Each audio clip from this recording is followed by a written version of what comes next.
Assalamualaikum warahmatullahi wabarakatuh.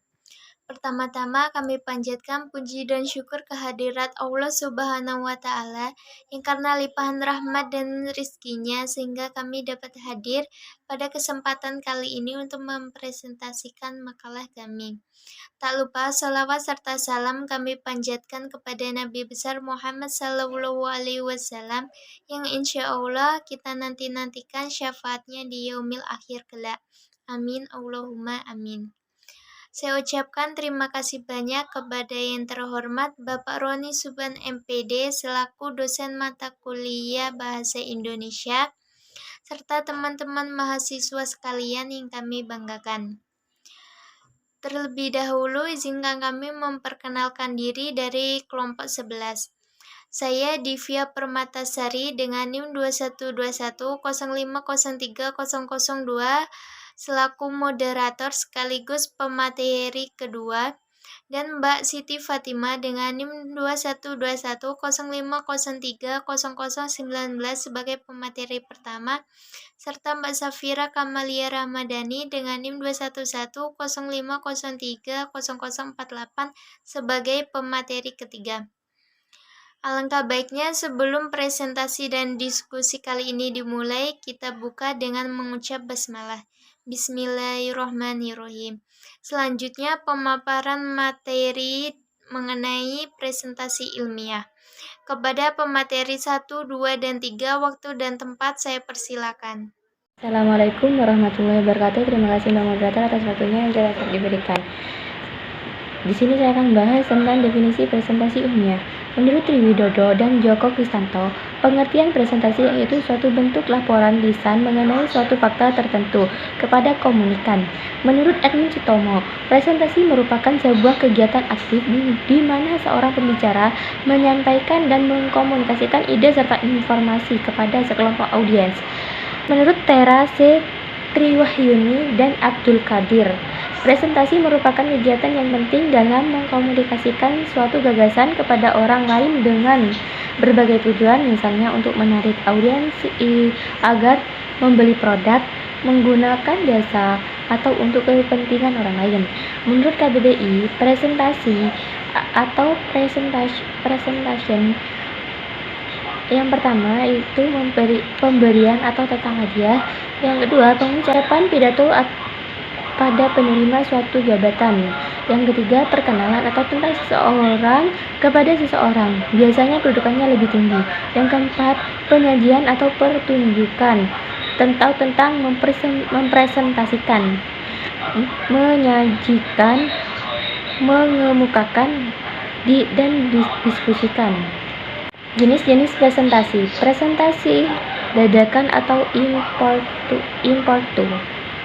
Presentasi yang dilakukan secara mendadak tanpa persiapan apapun. Dalam hal ini, pembicara ditunjuk langsung untuk menyampaikan informasi kepada para pendengar tanpa melakukan persiapan sengaja segala sesuatunya, baik itu mengenai tema pembicaraan maupun alat bantu yang digunakan, sehingga perasaan pembicara akan mengejutkan.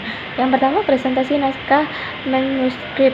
Presentasi di mana dalam menyampaikan informasinya, seorang pembicara melakukan dengan membaca naskah. Presentasi hafalan atau memoriter. Presentasi yang dilakukan menggapai dari teks yang telah disediakan berbeda dengan jenis manuskrip. Memoriter tidak menggunakan naskah dalam penyampaiannya. Presentasi extemporis. Presentasi yang dilakukan menggapai dari teks yang telah disediakan berbeda dengan jenis manuskrip. Memoriter tidak menggunakan naskah dalam penyampaiannya. Fungsi presentasi ilmiah. Yang pertama, sebagai bahan paparan suatu pokok bahasan inti. Yang kedua, media pembantu untuk penjabaran dari materi pembelajaran sekolah atau suatu proyek kerja. Yang ketiga, kesan lebih eksklusif karena melibatkan alat presentasi atau profesional. Yang keempat, audiens biasanya akan lebih jelas jika disertai dengan media gambar dari presentasi itu sendiri. Yang kelima, memupuk mental yang ada dalam diri si pembawa materi presentasi. Tujuan presentasi ilmiah yang pertama menyampaikan informasi, yang kedua meyakinkan pendengar, yang ketiga menghibur pendengar, yang keempat memotivasi dan menginspirasi pendengar untuk melakukan suatu tindakan, melakukan penjualan, membuat suatu ide atau gagasan, menyentuh emosi pendengar, memperkenalkan diri. Dan yang terakhir saya akan membahas tentang tahapan penyusunan presentasi ilmiah. Yang pertama, menentukan topik presentasi ilmiah. Topik dapat diperoleh dari uraian latar belakang masalah. Latar belakang merupakan sebab mengapa sebuah penelitian penting untuk dilakukan atau alasan mengapa makalah ditulis. Terus yang kedua, menentukan tujuan presentasi ilmiah. Tentukan tujuan presentasi yang dikaitkan apa manfaat bagi audiens Anda. Dalam menentukan tujuan presentasi, maka susunlah tujuan presentasi tersebut dari sudut pandang audiens. Buatlah yang spesifik dan realistis untuk dicapai. Dan yang terakhir, target presentasi ilmiah. Tentukan tujuan presentasi yang dikaitkan apa manfaatnya bagi audiens Anda. Dalam menentukan tujuan presentasi, maka susunlah tujuan presentasi tersebut dari sudut pandang audiens. Buatlah yang spesifik dan realistis untuk dicapai. Sekian yang dapat saya sampaikan. Selanjutnya akan saya kembalikan kepada Mbak Moderator. Sekian. Terima kasih. Wassalamualaikum warahmatullahi wabarakatuh. Baik, di sini saya akan melanjutkan materi berikutnya. 3. Menganalisis situasi pendengar. 1. Memahami situasi pendengar. Cara yang akurat untuk mampu memahami situasi pendengar adalah dengan menerapkan 5W plus 1H, yang dimana 5W plus 1H tersebut adalah who, siapa, where, dimana, when, kapan, what, apa, why, mengapa, dan how, bagaimana. 2. Analisis audiens atau pendengar presentasi. Yang pertama, siapa saja audiens Anda? Presentasi dibuat untuk ditampilkan di hadapan audiens. Audiens yang tertentu tentu memiliki spesifik yang berbeda-beda pada setiap presentasi. Kedua, mengenal audiens sangat penting. Tak kenal maka tak sayang, begitulah kata pepatah. Bagaimana memahami dan memberikan apa yang audiens inginkan jika Anda tak mengenal mereka? Jika antara audiens dan pembicara saling mengenal, tentu presentasi dan diskusi akan berjalan secara efektif. Ketiga, siapa audiens presentasi Anda? Sebelum mulai mempersiapkan presentasi, cari tahu siapa saja yang akan hadir dalam presentasi Anda. Semakin lengkap informasi yang Anda punya, Anda akan semakin siap dalam berlaga atau mempresentasikan sebuah diskusi atau materi. Keempat, apa saja yang perlu Anda ketahui dari audiens? Berikut beberapa hal yang perlu Anda ketahui dari audiens, yaitu siapa nama audiens Anda, apa posisi mereka dalam organisasi, apa latar belakang pendidikan atau pekerjaan mereka, sejauh mana tingkat pengetahuan mereka terhadap topik yang akan dibawakan, bagaimana gaya belajar mereka, apa yang mereka suka untuk didengar dan apa yang mereka tidak suka, apa tujuan mereka mendengarkan presentasi, dan mengapa mereka perlu mendengarkan presentasi. 4. Teknik penguasaan dan pengendalian forum. Kemahiran untuk melakukan presentasi ilmiah suatu kebutuhan. Agar presentasi ilmiah dapat berjalan lancar, ada kiat-kiat yang harus diperhatikan. Yang pertama, menarik perhatian dan minat pelaku ilmiah. Untuk menarik minat dan perhatian pada topik masalah yang akan dibahas, seorang penyaji dapat menggunakan media yang menarik, misalnya media visual seperti gambar dengan warna dan latar belakang serta ilustrasi yang menarik. 2. Menjaga agar presentasi tetap fokus pada masalah yang dibahas. Untuk menjaga agar presentasi tetap fokus pada makalah yang dibahas, penyaji harus menaati bahan yang telah disiapkan dan memberikan penjelasan singkat, padat, jelas, serta mudah dipahami oleh para pendengar.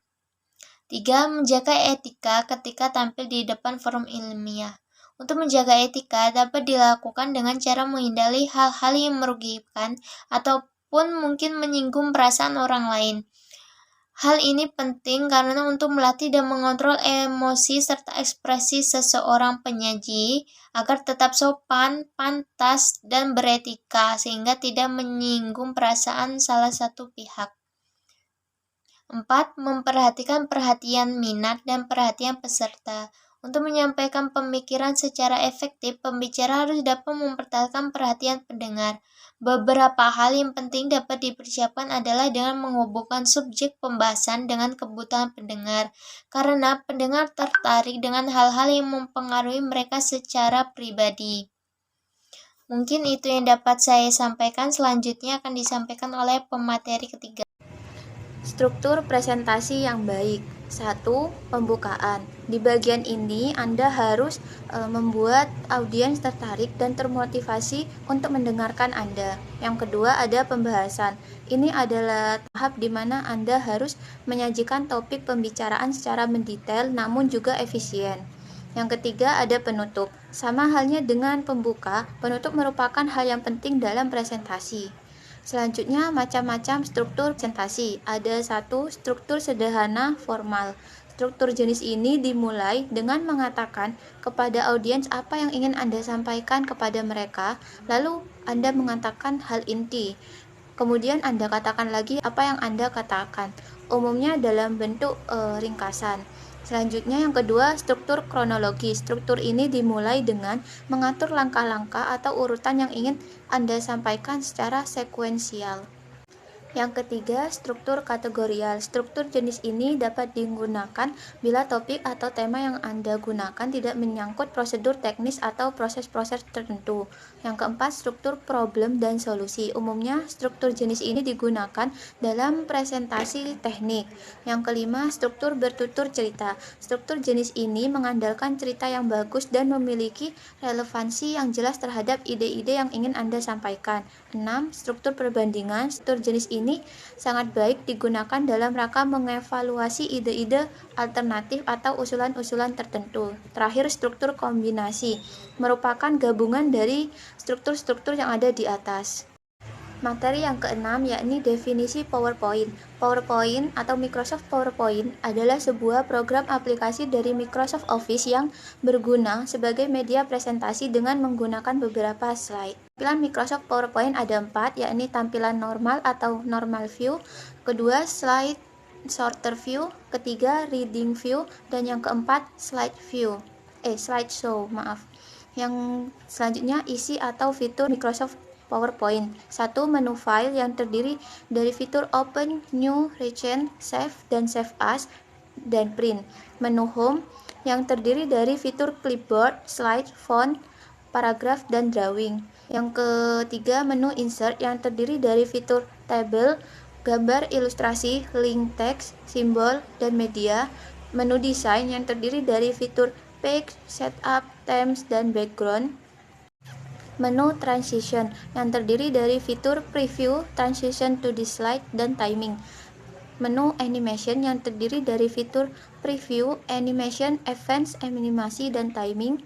Yang selanjutnya menu Slideshow yang berfungsi untuk mengatur slide dalam mode presentasi. Menu terakhir yakni menu Review dan View. Selanjutnya adalah fungsi PowerPoint. Yang pertama, pengaturan materi diskusi kepada audiens akan lebih mudah. 2. Menunjang kegiatan pendidikan dan pembelajaran. 3. Untuk media presentasi. 4. Efektif dalam berbagi informasi dan komunikasi ke beberapa pengguna. Yang kelima, mendukung presentasi bisnis. Alhamdulillahirrabbilalamin, pemaparan materi pada kesempatan kali ini telah selesai disampaikan. Saya ucapkan terima kasih banyak kepada pemateri yang telah memaparkan materi pada kali ini. Selanjutnya, saya buka sesi tanya jawab kepada teman-teman yang kurang paham atau memiliki pertanyaan terkait materi yang kami bawakan. Saya persilakan untuk mengajukan pertanyaan di forum yang telah disediakan. Selanjutnya, karena materi telah selesai disampaikan, kami tutup presentasi dan diskusi pada kali ini. Sebelumnya kami mohon maaf apabila ada kesalahan dalam pengucapan ataupun penyampaian yang mungkin kurang berkenan di hati teman-teman atau Bapak dosen. Akhir kata, saya akhiri. Wabillahi taufiq wal hidayah. Wassalamualaikum warahmatullahi wabarakatuh.